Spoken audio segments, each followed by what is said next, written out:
ઉછલી ઉછલીને કહે છે આપણે જીતી ગયા, આપણે જીતી ગયા, આપણો પ્રેમ વધારે, આપણો પ્રેમ વધારે.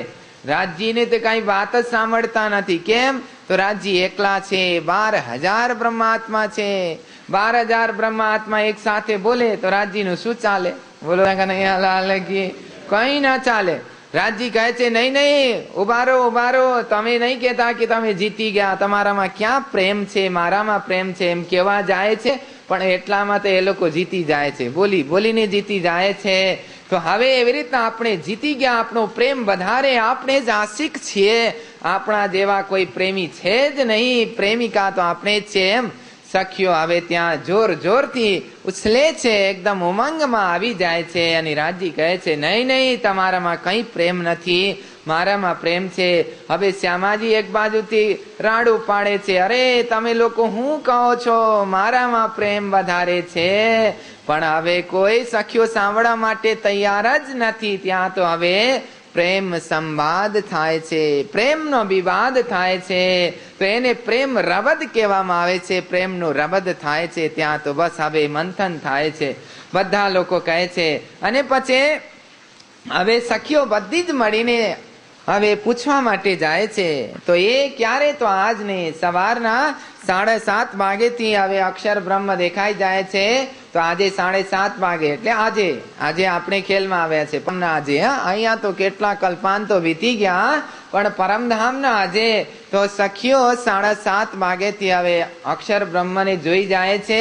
અને અક્ષર બ્રહ્મને જોયા પછી હવે રાજજીને પ્રશ્ન પૂછે છે, તમારો પ્રેમ ઓછા છે, આપણો પ્રેમ વધારે છે. કેમ? તો પ્રેમમાં કોઈ પડદા હોતા નથી, પ્રેમમાં તો કોઈ પડદા હોય જ નહીં. તો તમે અક્ષર બ્રહ્મને આ બીજા પુરુષને પરમધામમાં રાખ્યા છો, પણ આજ દિવસ સુધી તમે આપણને કેમ સંતાડીને રાખ્યા, કેમ બતાયા નહીં કે મારા જેવા જ બીજો સ્વરૂપ પણ છે. લીલા એક હૈ, લીલા સ્વરૂપ એક હૈ, લીલા દોય, મારા જેવા જ બીજો પુરુષ પણ છે, તમે આજ દિવસ સુધી આપણને બતાવ્યા નહીં. એટલે પ્રેમમાં આવું ભેદ, પ્રેમમાં પણ કઈ ભેદ હોય નહીં, પ્રેમમાં ભેદ નહીં હોય. રાજજી એટલે તમારા પ્રેમ ઓછા, આપણે કઈ ભેદ રાખ્યા છે, આપણામાં કઈ સંતાડ્યા છે? કઈ સંતાડ, જે પણ દિલમાં બાત છે, દિલ ખુલ્લું છે, પણ તમે તો દિલમાં કઈ રાખ્યા છો, પડદા કરીને રાખ્યા છો. એમ પછી સખીઓ રાજજીને પ્રશ્ન કરે છે અને પૂછે છે આ કોણ છે? તો ત્યારે એ કહે છે અક્ષર બ્રહ્મ છે. તો એ અક્ષર બ્રહ્મ કોણ છે? તો મારો બાલ સ્વરૂપ છે. એ બાલ સ્વરૂપ શું કરે છે? તો એ કહે છે ખેલને બનાવે છે અને મટાડે છે. તો આ ખેલ શું છે? બસ સખીઓની તો પ્રશ્નોની ઝડી કરી દઈ, એકદમ પ્રશ્નોની ત્યાં તો એકદમ ઉપરા ઉપર પ્રશ્ન પૂછે છે. એ કહે છે ખેલ શું છે? તો રાજજી કહે છે જ્યાં દુઃખ હોય છે, જ્યાં સુખ હોય છે, જ્યાં જૂઠ હોય છે, બધું જ. હવે સખીઓ કહે છે આ દુઃખ શું છે? બોલો કૃષ્ણ કનૈયાલાલ કી. જેને ક્યારે દુઃખ જોઈ જ ન હોય તો એને દુઃખ શું છે ક્યાંથી ખબર પડે? પરમધામમાં રહેનારી સખીઓ, આનંદમાં રહેનારી સખીઓને દુઃખની શું ખ્યાલ આવે? આપણને ખ્યાલ આવે હા ને, દુઃખ કેવી છે, મજા આવી ગઈ છે, બહુ જ મજા આવે એવી છે હા ને. દુઃખ કેવી છે, કેવું છે, બહુ જ મજા આવે એવું છે. તો એ દુઃખની વાત હવે રાજજીને પૂછે છે, દુઃખ શું છે? તો પછી કહે છે સુખ શું છે, આનંદ શું છે, તો એ જૂઠ શું છે? તો રાજજી બતાવતા જાય છે, હેરાન થઈ જાય છે. તો ત્યારે સખીઓ કહે છે તો હવે આપણને એ ખેલ બતાવો.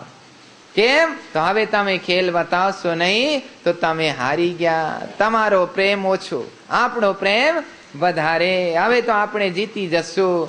તો પછી હવે રાજજીને ખેલ બતાવવું જ પડ્યું. તો રાજજીએ કહ્યું બસ તો ધની બરજે 3 બેર તબ હમ માગ્યા ફેર ફેર ફેર. ધનીએ તો 3 બાર, એટલે 3 બાર જ ક્યાં 1000 બાર મના કર્યા છે, પણ આપણે તો 12 બાર માઈ ગયા કે ખેલ બતાવો, ખેલ બતાવો. બસ સખીઓને તો ખેલની રટ લાગી ગઈ. જેવી રીતના નાનો બાળક હોય ને, હવે એ બાળકને બજાર લઈને ચાલો તો પછી તમને મુશ્કેલી પડે હા ને. બસ એ કઈ દેખી જાય અને પછી એને એ વસ્તુ ન આપો તો પછી હવે તમને ચાલવા જ ન દે, તમારી સાડીની છેડા પકડીને તમને પાડી દે, પણ એ વસ્તુ તમારે આપવી જ પડે. તો એવી જ રીતે સખીઓ પણ બહુ જિદ્દી, પરમધામમાં સખીઓ બહુ જિદ્દી છે. એટલી જિદ્દી છે કે રાજી પાસે ખેલને પડાવીને જ મૂકી. તો એ કહે છે ખેલને બતાવો બતાવો, ન બતાવો તો નહીં ચાલે.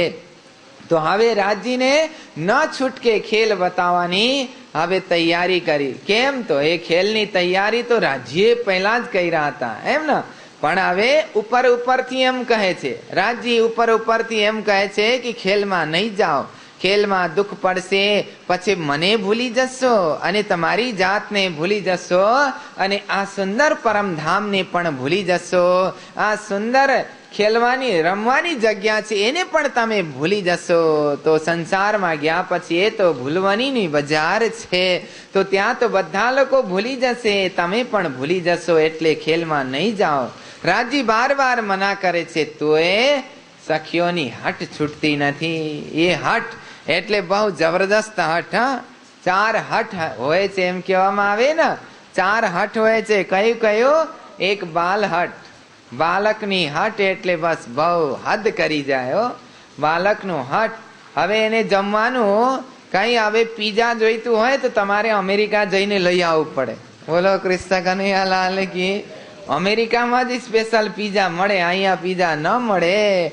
તો અમેરિકાથી તમારે સ્પેશિયલ ચાર્ટર પ્લેન કરીને જવું પડે. 2 દિવસમાં પછી પીઝા લઈને આવવું પડે, પછી 2 દિવસ પછી બાળક ખુશ થઈ જાય, ન તો નહીં થાય. એવું બાળક હટ હોય છે, બાળકની હટ હોય.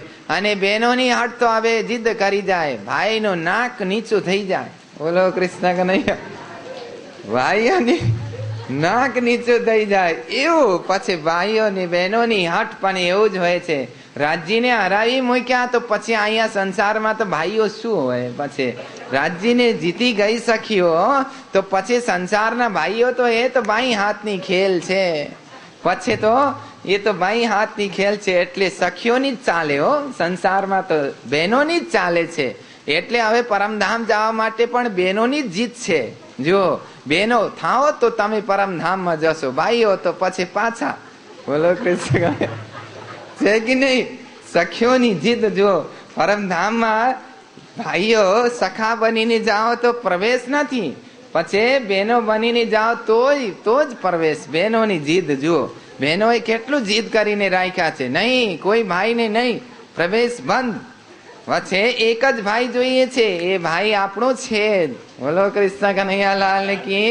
બીજા કોઈ ભાઈ જોઈતો નથી. પછી બહેનોની હાટ, એ 2 હાટ, અને પછી જોગી હાટ.